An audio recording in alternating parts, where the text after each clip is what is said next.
Madame, Monsieur, bonsoir. Ce soir, focus sur le projet de loi de finances 2026, fraîchement voté à la Chambre des représentants. Et ce, dans une ambiance électrique avec 165 voix pour, 55 contre et 0 abstention pour le dernier budget de cette législature. Et si ce PLF fait autant parler, c'est parce qu'il touche aux nerfs les plus sensibles de l'économie marocaine, à savoir les impôts, les douanes et les équilibres budgétaires d'un pays en pleine recomposition économique. Derrière les débats houleux, un triptyque se dessine clairement. Il y a d'abord la volonté de protéger l'industrie nationale avec une majorité qui pousse à relever certains droits de douane sur des produits importés jugés sensibles pour la souveraineté industrielle. Il y a aussi, et de deux, la prudence du gouvernement, notamment sur les produits de santé, où baisse et hausse se télescopent pour concilier trois priorités: prix pour les ménages, disponibilité sur les marchés et survie des industriels marocains. Et enfin, il y a bien sûr, et c'est de circonstance, la bataille politique déclenchée par des amendements jugés hors constitution dans le cadre de l'article 77 de celle-ci et par une opposition prolifique. Plus de 320 amendements déposés contre seulement 23 dans la majorité. Au cœur du débat public désormais, qui va payer quoi en 2026 ? Les choix douaniers vont-ils renforcer réellement notre industrie ou vont-ils tout simplement alourdir la facture pour les entreprises, mais aussi nous, vous, les ménages ? Le Maroc peut-il aussi préserver ses équilibres budgétaires tout en finançant sa transformation économique ? C'est donc tout là le débat autour de ce PLF. Et pour analyser la situation, j'ai le plaisir d'accueillir sur le plateau ce soir professeur universitaire en politique monétaire ou en économie monétaire, Moustapha Al-Jaï. Bonsoir et bienvenue. Bonsoir Anna Khadija, merci pour l'invitation. Merci à vous de l'accepter et de répondre à nos questions. Et un plaisir aussi d'accueillir cette fois depuis Casablanca l'analyste socio-économique, professeur Abdelatif Komat. Bonsoir et merci beaucoup de vous joindre à nous. Merci à vous pour l'invitation. Alors messieurs, première question. Ce projet de loi de finances traduit-il les bases de l'État social? Je commencerai par vous, professeur Komat. Effectivement, il se trouve que nous sommes en fait pratiquement au bout du processus. Vous savez que l'État social ou le projet de la protection et de la couverture sociale, lorsqu'il a été instauré sous les orientations de Sa Majesté, c'était pour la période 2021-2026. Il devait y avoir en fait des étapes qui ont commencé par la couverture sanitaire, et puis bien évidemment par des allocations familiales, et puis bien sûr la question de la retraite, et puis les indemnités pour perte d'emploi. Alors les deux ponts en fait de ce projet ont vu le jour, et dans la foulée, d'autres projets, notamment en fait les logements, vous savez, le soutien au logement qui était également un projet initié par Sa Majesté, qui aujourd'hui a pris de l'ampleur parce que pratiquement plus de 75 000 ménages en ont bénéficié. Alors, bien évidemment, est-ce qu'aujourd'hui, on peut considérer que la loi de finances 2026 va parachever un peu la mise en place de ce système? En grande partie, oui, mais bien évidemment, restent les deux volets, à savoir la généralisation de la retraite et bien sûr l'indemnité pour perte d'emploi. Et puis, bien évidemment, il faut surtout la soutenabilité, en fait, de ce processus, parce que c'est vrai, c'est une enveloppe financière très, très importante. C'est pratiquement 51 milliards de dirhams de budget annuel, avec bien sûr en 2026 où ce montant va atteindre son plafond, parce que tout ce qui a été sur un volet crescendo, il va atteindre, je dirais, les montants, je dirais, maximum, notamment les allocations familiales cette année. Et donc, on va atteindre le budget global de 51 milliards de dirhams. Et donc, on peut dire que c'est une bonne dynamique et ça reste, et ça a toujours été durant ces dernières années, une priorité au niveau des lois de finances. Et cette loi de finances également ne sort pas de, je dirais, de ce positionnement, à savoir de positionner en fait, le volet social parmi les 4 grandes priorités et d'une manière concrète à travers, bien sûr, un budget conséquent, aussi bien au niveau de l'État social dans ces 4 ponts que je viens de souligner, mais également les autres ponts de la vie sociale, à savoir l'éducation, la santé. Et là, bien évidemment, vous savez qu'il y a eu un geste très, très important en matière de budget, notamment pour la santé, qui a battu le record avec 42 milliards de dirhams, avec beaucoup de projets je dirais, volontaristes en termes d'infrastructures, avec des CHU, avec de réaménagement des structures hospitalières, donc un effort en termes également de formation. Donc, on peut dire que le volet État social reste d'une manière concrète parmi les priorités, et ça se confirme à travers cette loi de finances 2026. 42 milliards principalement qui vont quand même sur le budget de fonctionnement, il faut le rappeler. Alors, même question pour vous, professeur El-Jay, sur les orientations de ce... Ça reste projet de loi de finances, ce n'est pas encore la loi de finances, parce qu'il a certes été voté par une grande majorité à la Chambre des représentants. Il faut aussi passer par la case Chambre des conseillers avant donc son vote final au Parlement dans ces deux chambres. Professeur El-Jay, d'abord, avant d'entrer vraiment dans le détail, ce que vous inspire ce projet de loi de finances par rapport aux besoins du pays, notamment volet social, comme vient de l'expliquer le professeur Komat, mais aussi de notre économie, les besoins de l'économie, les besoins des entreprises, etc. Donc, comme a dit le professeur Komat, effectivement, c'est un PLF orienté, donc vision État social. Bien évidemment, nous avons vu que ce PLF a essayé aussi de répondre aux attentes des citoyens. Et on a vu quelques signes forts comme le renforcement du budget donc, de l'enseignement, l'éducation et la santé. Donc on est pratiquement à 140 milliards, plus 20 milliards par rapport donc, à l'année 2025. Cela s'inscrit dans les 4 grandes orientations générales donc, qui sont donc renforcer les acquis économiques et la position du Maroc en aspirant à être un pays émergent, lancer une nouvelle génération de programmes de développement territoriaux donc, qui répondent aux besoins inclusifs, qui répondent aux besoins des citoyens et aussi aux orientations de Sa Majesté, qui a parlé d'un Maroc à 2 vitesses. Renforcer et continuer donc l'effort dans l'État social, on l'avait dit, et continuer les grands, je dirais, les grandes améliorations de tout ce qui est structurel en termes macroéconomiques pour préserver les grands équilibres, à savoir le déficit et les autres indicateurs, peut-être qu'on aura l'occasion de voir, les indicateurs macroéconomiques. 30 amendements sur les 328, ou plutôt 350 déposés ont été retenus. Professeur Komat, c'est une moyenne, 10% des amendements qui ont été retenus donc, pour ce projet de loi de finances. Il faut dire que les propositions d'amendement sont en nombre inférieur à ceux que, par exemple, on a connus l'année dernière. Donc, ça veut dire qu'on est dans une année charnière, ce qui est normal parce qu'il s'agit de parachever. Vous savez, c'est la dernière année de la législature, mais également du gouvernement. Et donc, tous les projets sont des projets en cours, bien évidemment, avec une réorientation selon, en fait, les orientations royales, notamment le fait d'insister, je dirais, sur le volet social, ça c'est très important. Et puis, en fait, le grand projet du plan de développement intégré sur le plan territorial.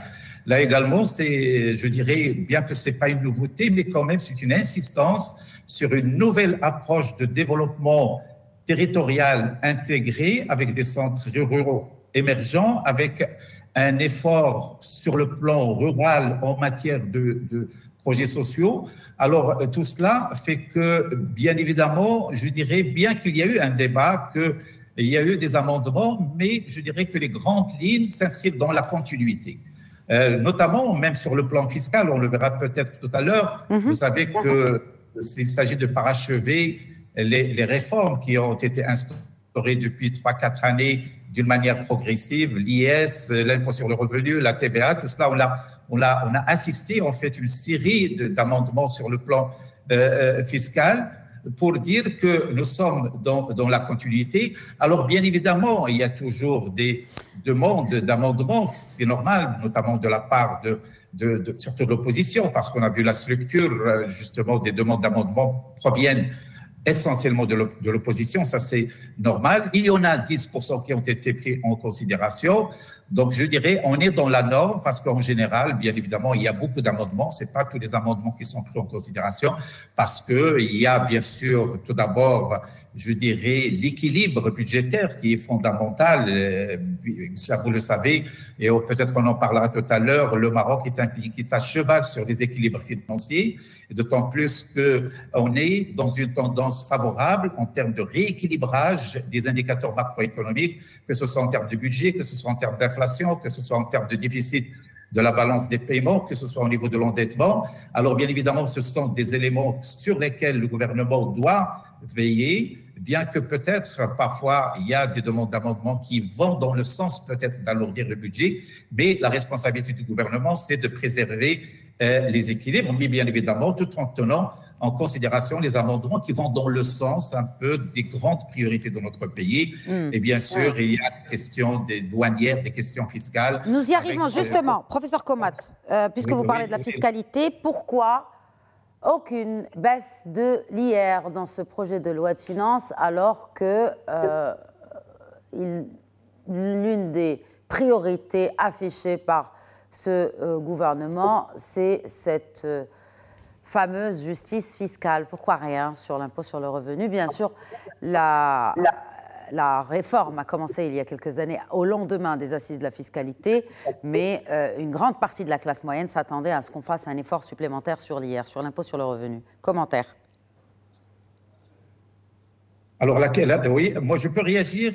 En fait, effectivement, la question de l'IR, il a été traitée dans la dernière loi de finances où il y a eu une reconsidération en fait des taux d'imposition qui a fait que, en fait, en termes de salaire net, il y a eu des augmentations. Bien évidemment, ils ne sont pas à la hauteur des attentes, mais la tendance a été que, bien évidemment, les salaires les plus bas, jusqu'à 6 000 dirhams, ont été exonérés. La classe moyenne a vu le taux, je dirais, revu dans le sens d'augmenter son revenu net. Et bien sûr, les classes les plus aisées ont vu le taux, je dirais, relativement baisser d'une manière, je dirais, assez minime par rapport aux autres catégories. Donc, le volet revenu au l'IR, bon, il a été touché en fait l'année dernière. Alors, bien évidemment, il y a toujours des attentes parce que c'est vrai, surtout de la classe moyenne. Sikomat, vous en conviendrez que la classe moyenne aujourd'hui au Maroc est celle qui, d'abord, prend l'essentiel du fardeau fiscal et, en plus, est celle qui est le plus frappée par l'impact de l'inflation. Alors, effectivement, c'est une problématique dans notre pays, la classe moyenne. Ça, je suis d'accord avec vous, parce que c'est un sujet de débat sur le plan économique et sur le plan social. On sait que la classe moyenne, elle propulse la dynamique économique parce que la frange, en fait, qui tend vers la consommation de l'essentiel de son revenu et qui crée une dynamique économique dans tous les pays, c'est la classe moyenne.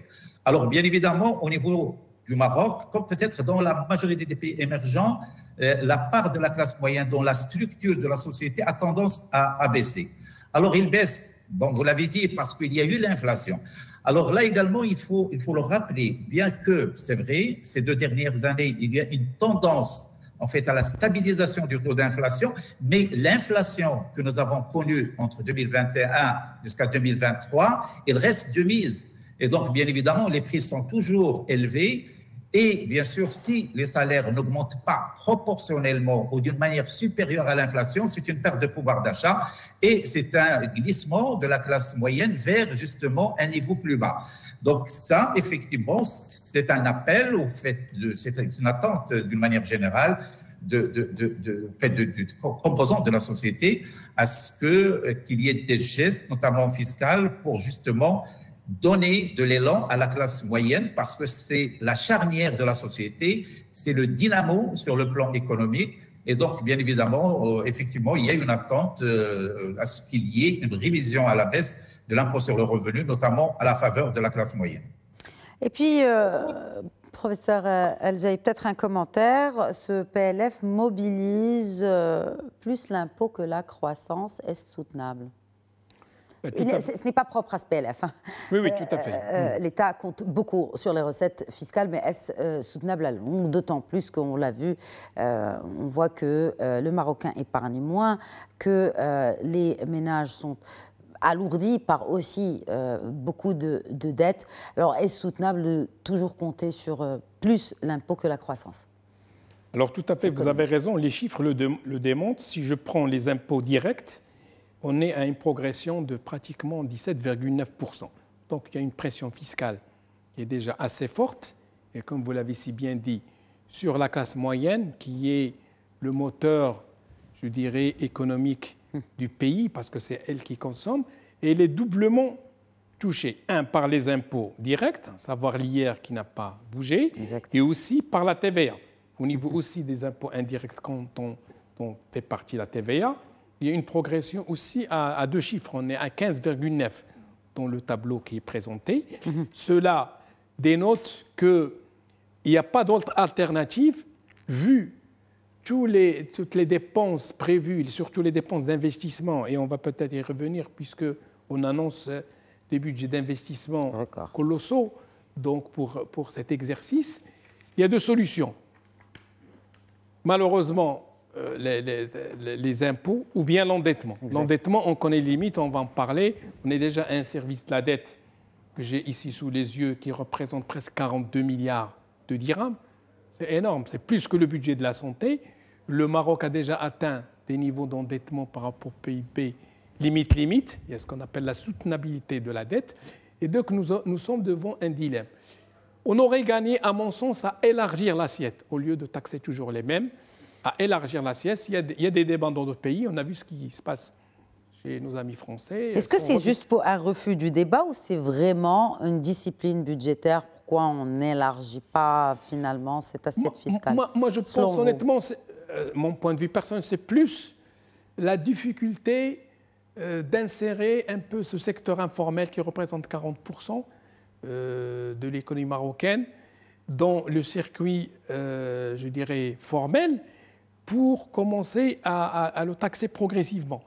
Et je pense que c'est cette difficulté, et c'est malheureusement, c'est toujours les mêmes qui payent. On est à un niveau de pression fiscale assez élevé. On aurait gagné à élargir, peut-être que les ménages plus fortunés paieraient beaucoup plus pour réfléchir à d'autres mécanismes, et peut-être inciter le secteur de l'informel, qui représente quand même un pan important de l'économie marocaine, à se structurer et à contribuer aussi au budget de l'État progressivement, hein, bien sûr, parce qu'il faut aller par étapes comme ça a été fait dans d'autres pays.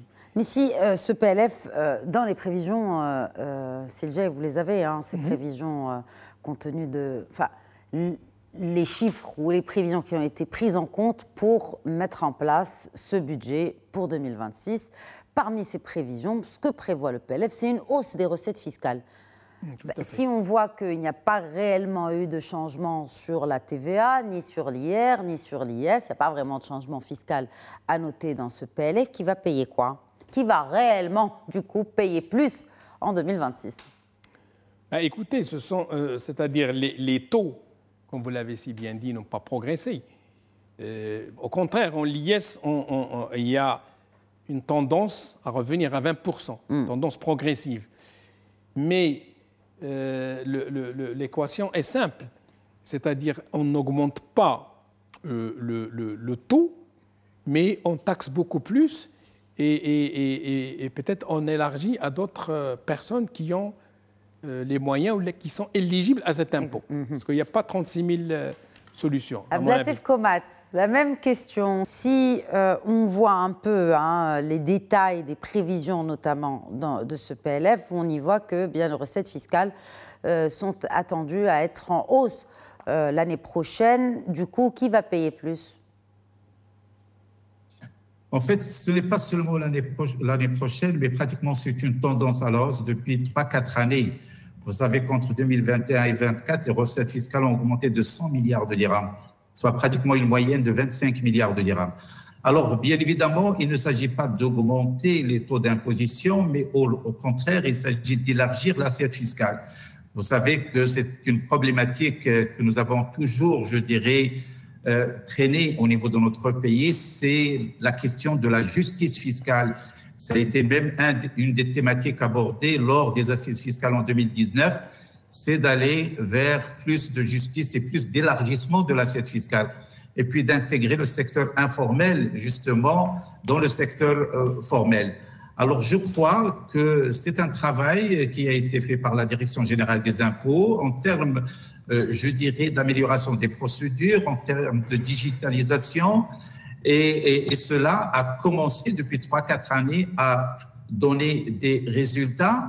Et c'est un peu peut-être, bon, pas peut-être, mais c'est, je dirais, l'explication fondamentale du fait que le Maroc s'engage dans des projets assez, justement, prenants en termes de budget. Et malgré cela, les équilibres financiers n'en pâtissent pas parce que, autant, bien sûr, il y a des augmentations des dépenses, notamment liées à l'investissement, autant il y a des augmentations des recettes qui font que nous arrivons à financer de grands projets sans, je dirais, recourir soit à une augmentation massive des taux de fiscalité, soit à l'endettement, parce que, on le verra peut-être tout à l'heure, même l'endettement, qui, en fait, on avait une crainte à ce que le recours à l'endettement soit plus excessif pour financer ces dépenses. Ce n'est pas le cas. Aujourd'hui, le taux d'endettement passe de 72% à 67%. Donc là également, je dirais, c'est une gestion efficace de l'endettement. Et le secret, c'est effectivement cette augmentation des recettes fiscales qui s'explique essentiellement par l'élargissement de l'assiette fiscale. Et la TVA qui reste complexe et on n'avance toujours pas sur sa réforme structurelle. Professeur Komat. Alors, en fait, la TVA, aujourd'hui, il y a la question qui a fait débat, c'est la question des prélèvements à la source. Oui. Vous savez qu'aujourd'hui, les grosses structures, les compagnies d'assurance, les banques, mais également les entreprises qui ont un chiffre d'affaires supérieur à 50 milliards de dirhams, prélèvent les TVA pour le compte de l'État. Et donc, cela également explique justement l'amélioration des recettes de l'État parce que la question de la TVA a été une question cruciale dans le passé, aussi bien au niveau du prélèvement qu'au niveau des remboursements. Donc, vous savez qu'il y avait des demandes pressantes de la part des entreprises qui prenaient beaucoup de temps. Et je crois sur ce plan-là, bien évidemment, les choses se sont améliorées.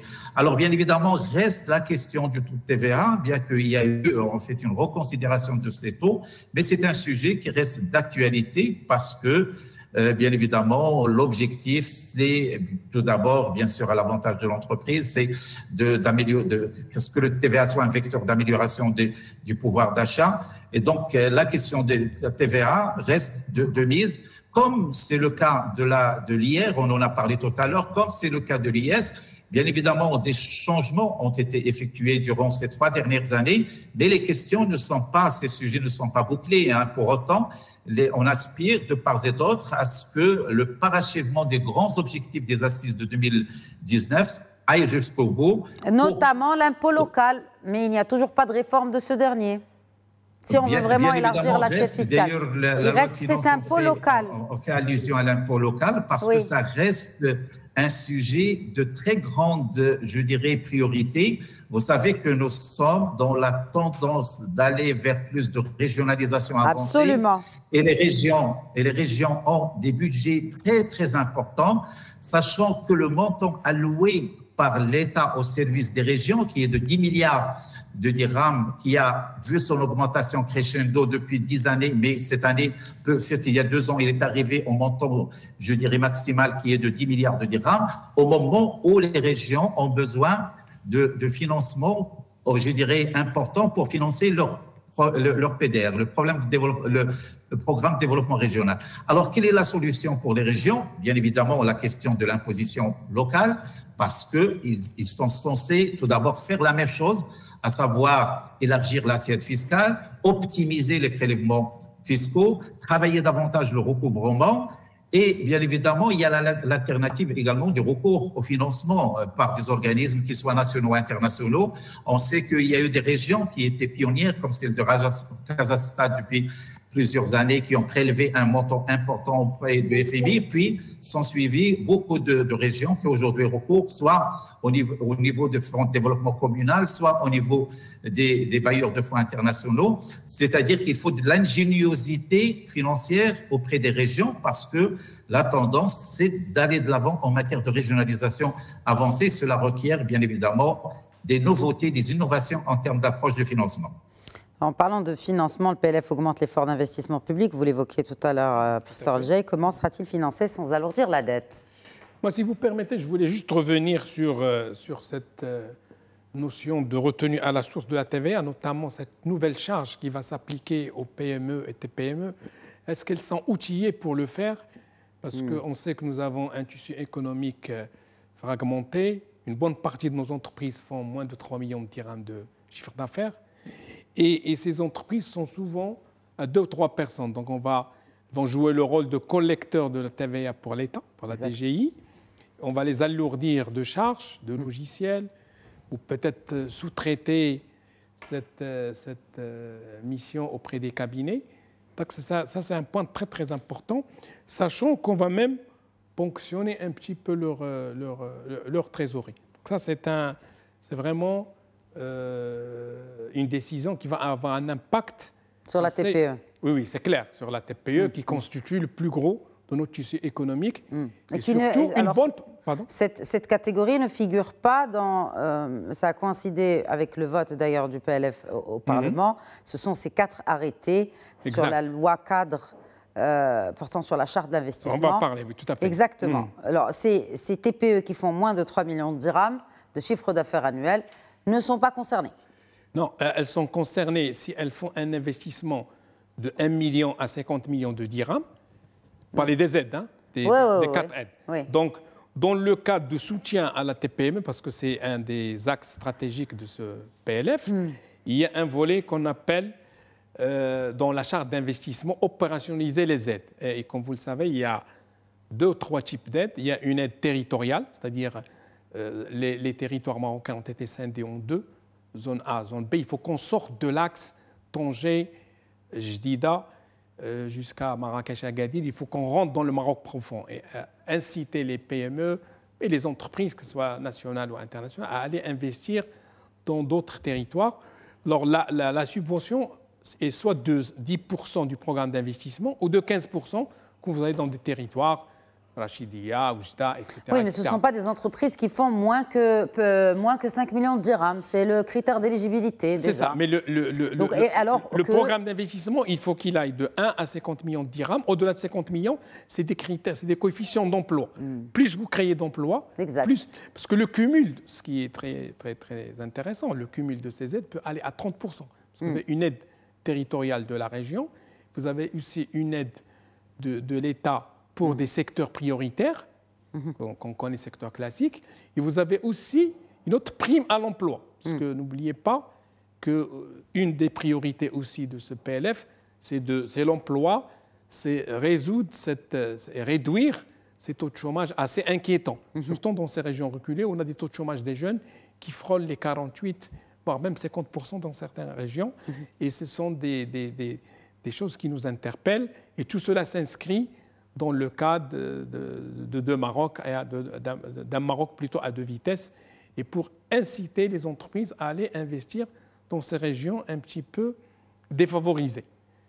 30%, c'est quand même assez encourageant. Juste donc il y a les 4 décrets qui sont sortis, et on a lancé officiellement, je pense, jeudi dernier, à Rachidia, c'était un signal fort aussi du gouvernement. Oui, absolument. Pour le mais du coup, si on va parler justement, d'où la nécessité aussi de réformer cet impôt local, parce que si on va demander à la région de mettre la main à la poche, littéralement, pour soutenir l'investissement privé, les petites entreprises, ça demande quand même de remplir les caisses, et on voit que ça tarde à venir. Encore, on repousse encore une fois cette refonte de l'impôt local. Cette question sur l'investissement public et comment il sera financé sans alourdir la dette. Professeur Komat.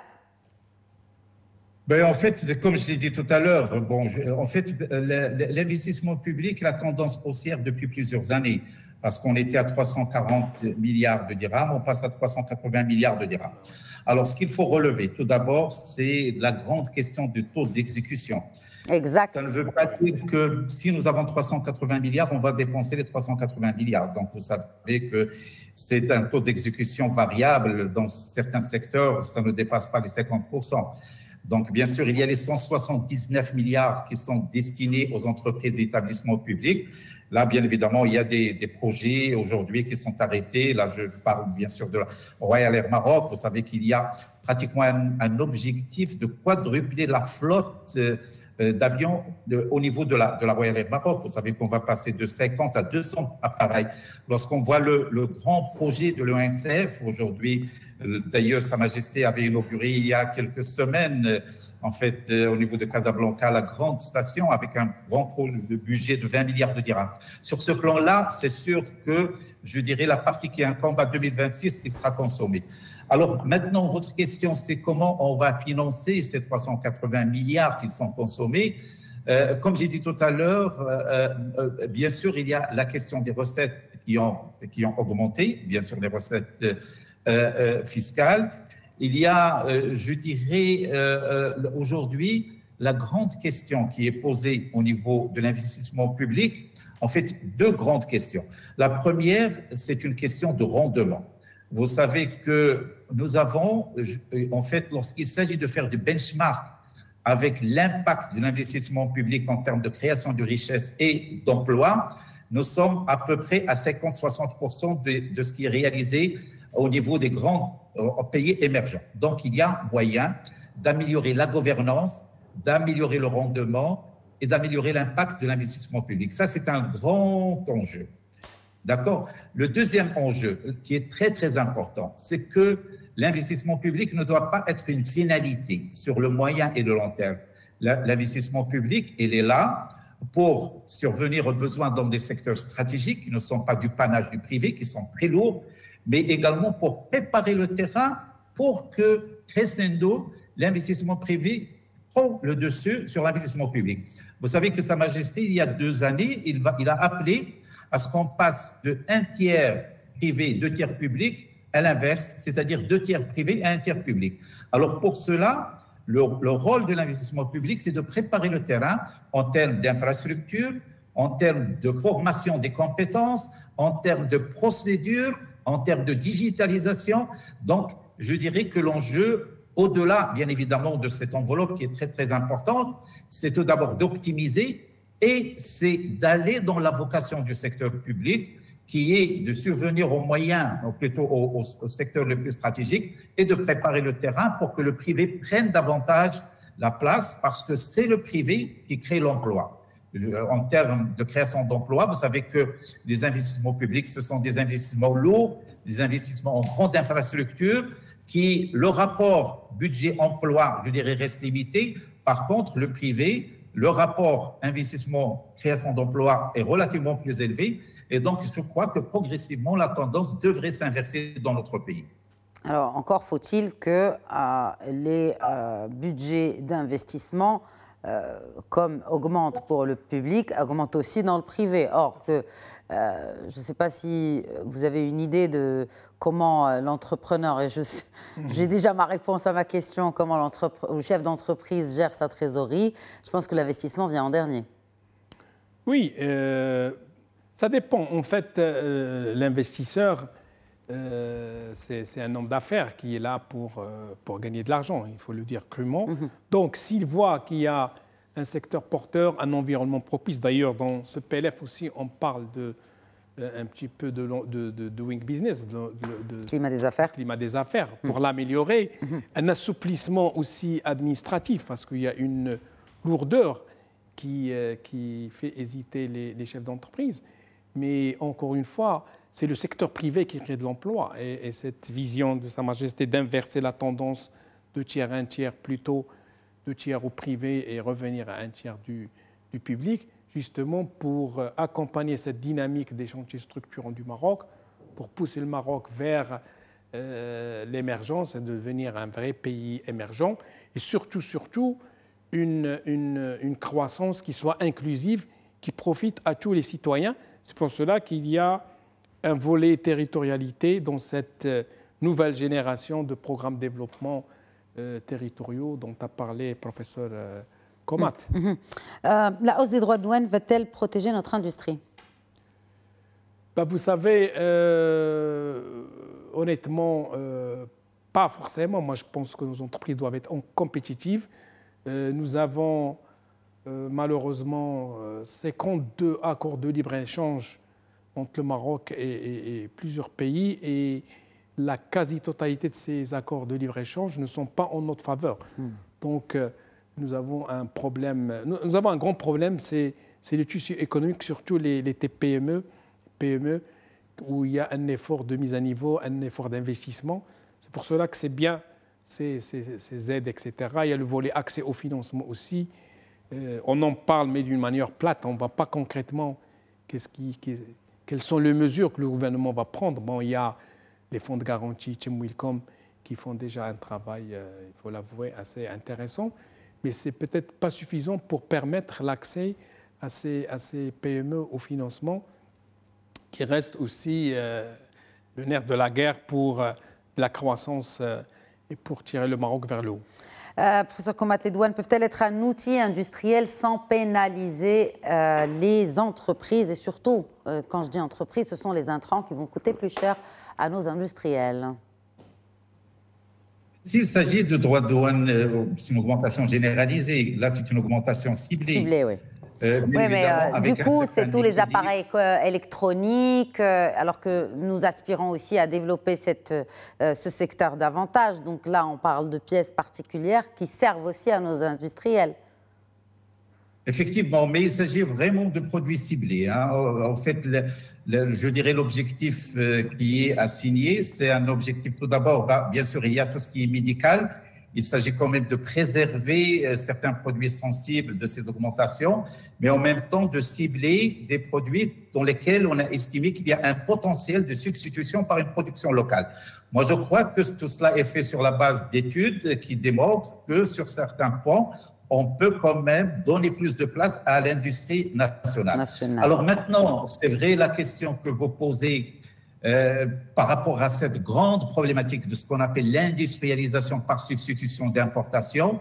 Est-ce qu'aujourd'hui, il suffit d'augmenter les droits de douane pour qu'il y ait une industrie naissante? Ça, c'est un vieux débat qui aujourd'hui, on l'a dépassé parce qu'aujourd'hui, le Maroc est un pays très ouvert sur l'international. Et d'ailleurs, Siljaï l'a dit, nous sommes pratiquement un des pays les plus ouverts par rapport, si on fait la somme de nos exportations, de nos importations, le cumul, c'est pratiquement, je dirais, le PIB de notre pays. Donc, c'est énorme.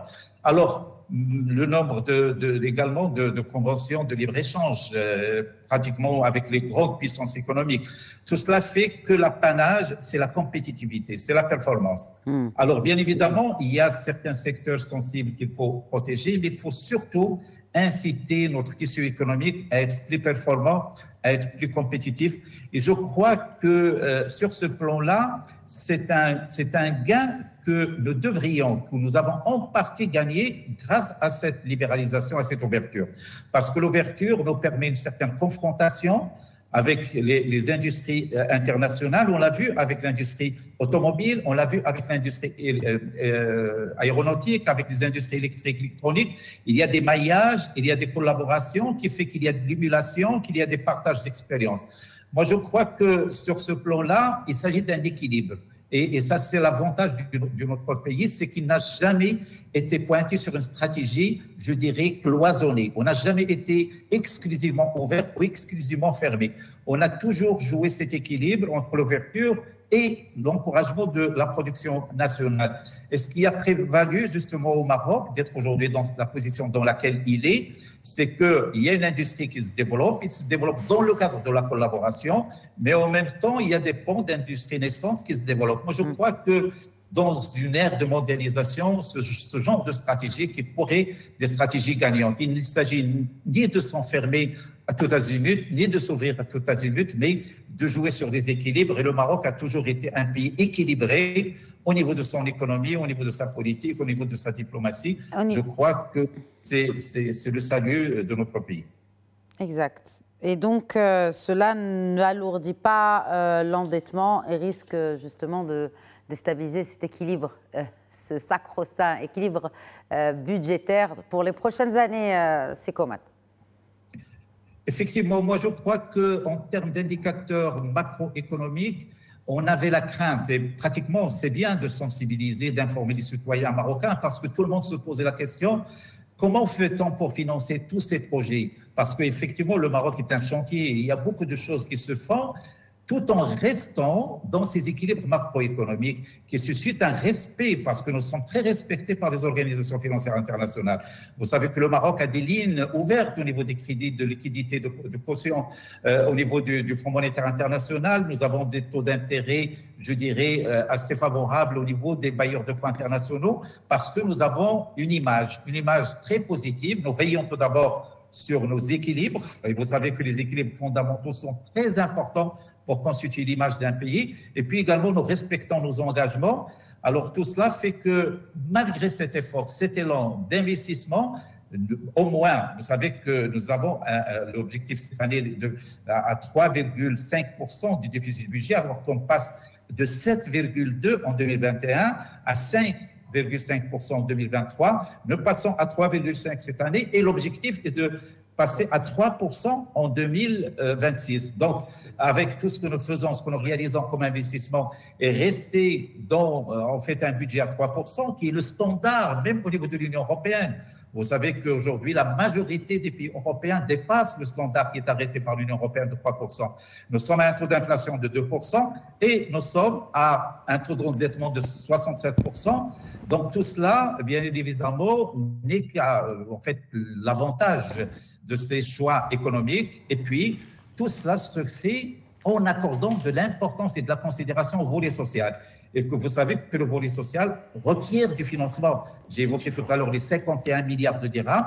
Financer la croissance, l'investissement et prendre en charge un État social ambitieux, bien évidemment, ça, on ne peut que saluer, je dirais, ces grandes orientations économiques. Et bien évidemment, il faut rappeler et insister que tout cela se fait sous les orientations de Sa Majesté, à chaque fois et dans les grandes lignes, tout d'abord à travers les projets structurants. On a coupé au fond Mohamed VI d'investissement, on a assisté en fait à toutes je dirais les projets structurants lancés par Sa Majesté, qui vont tous dans justement cet élan économique, du social, tout en préservant la soutenabilité financière de notre pays.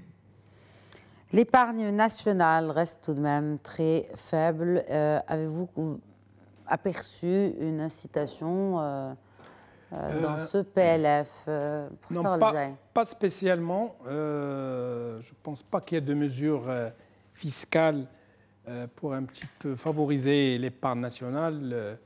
On en a parlé tout à l'heure au niveau de cette classe moyenne qui épargne. Donc, je pense que les 3/4 des ménages marocains sont déjà endettés, oui, après l'Observatoire de la consommation. Et cette frange de la population qui a tendance à l'épargne, elle va vers les produits classiques, à savoir les bons de caisse, les OPCVM.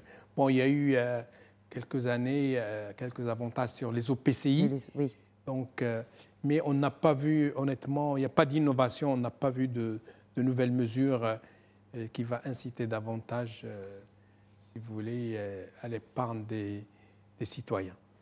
Comment, alors, est-ce que c'est que la fiscalité qui peut encourager l'épargne longue? Non, il y a les taux de rendement, c'est très important, les taux de rendement. Il y a aussi sécuriser l'épargne des citoyens. Donc, il y a des produits qui existent par ailleurs qui comportent beaucoup de risques. Mais heureusement que nous avons l'AMMC, donc le gendarme donc des marchés de capitaux. Il y a aussi Banque El Maghreb. Il y a quand même un peu de prudence et je dirais tant mieux. C'est dans l'intérêt un petit peu de toutes les parties prenantes. Alors, on va revenir au financement, parce que c'est une question qui m'a échappé tout à l'heure, qui me revient. Par rapport aux entreprises, vous avez parlé de ces leviers, de ces aides à la toute petite moyenne entreprise, lancées donc en grande pompe la semaine dernière à Rachidia. Est-ce que ça peut être un effet de levier pour la banque, pour que la banque puisse suivre et financer le projet? Parce que là, ça reste quand même un gros... une grosse épine dans le pied de l'entrepreneur ou du futur chef d'entreprise. Tout à fait, parce que dans ces programmes, dans cette charte, on exige un autofinancement du promoteur qui va de 10 à 20%. Donc il y a la subvention de l'État qui peut aller, cumulable jusqu'à 30%. On est déjà à 40 ou 50 d'equity. Et je pense que les banques vont accompagner, puisque le niveau d'endettement pourrait être de 50 à 60%, accompagné avec des institutions de garantie, notamment Tchumwilcom, qui peut encore une fois couvrir 50% du financement demandé. Donc le risque final qui reste au niveau de la banque serait de 25 à 35% du projet. C'est des choses jouables. Je pense que le GPBM a participé activement à ces travaux et il va, du moins j'espère qu'il va accompagner cette dynamique d'investissement des TPME et même des PME, hein, parce que quand vous avez plus de 50 millions de dirhams d'investissement, si vous remplissez les conditions d'un coefficient de création d'emplois, vous pouvez bénéficier d'un certain nombre d'avantages. On verra ce que ça va donner. Donc, j'espère qu'il y aura un suivi rigoureux de toutes les parties prenantes pour faire aboutir, je dirais, cette ambition et faire bénéficier les entreprises qui investissent dans, je dirais, surtout les zones un petit peu reculées ou les territoires un peu éloignés de l'axe de l'Atlantique, Tanger jusqu'à Agadir. Professeur Komat, un dernier mot sur le nouveau de ce PLF. Y a-t-il vraiment du nouveau ou il faudra attendre le PLF 2027 pour continuer à réformer, notamment cette politique fiscale dans notre pays? Alors, s'il y a du nouveau, ce n'est pas au niveau de la fiscalité, c'est beaucoup plus d'insister sur les plans de développement intégré des régions. Moi, je crois que c'est la nouveauté qui apparaît, je dirais, d'une manière prononcée. Et d'ailleurs, au fait, ces derniers jours, il y a pratiquement des rencontres dans toutes les régions de notre pays en termes de concertation, d'implication de la société civile pour les écouter, je dirais, sur les différents pans qui ont été justement évoqués par Sa Majesté comme priorité, à savoir, bien sûr, l'emploi, les secteurs sociaux, éducation et santé, l'eau, la gestion de l'eau, et puis tout ce qui est aménagement territorial. Je crois que l'enveloppe qui a été consacrée justement à ces plans de développement régionaux intégrés, qui est de 20 milliards de dirhams, et en focusant sur, je dirais, des pans qui sont tout d'abord, bien sûr, essentiellement sociaux, et puis également en milieu rural. Vous savez que Sa Majesté avait appelé à ce qu'on dépasse un peu je dirais, ce Maroc à deux vitesses, et tout cela passe par un alignement en termes de développement qui passe notamment par le volet social et par le volet rural. Alors aujourd'hui, il y a beaucoup de projets qui sont initiés en termes de lutte contre l'abandon scolaire, le transport scolaire, l'aménagement des écoles, les hôpitaux, etc.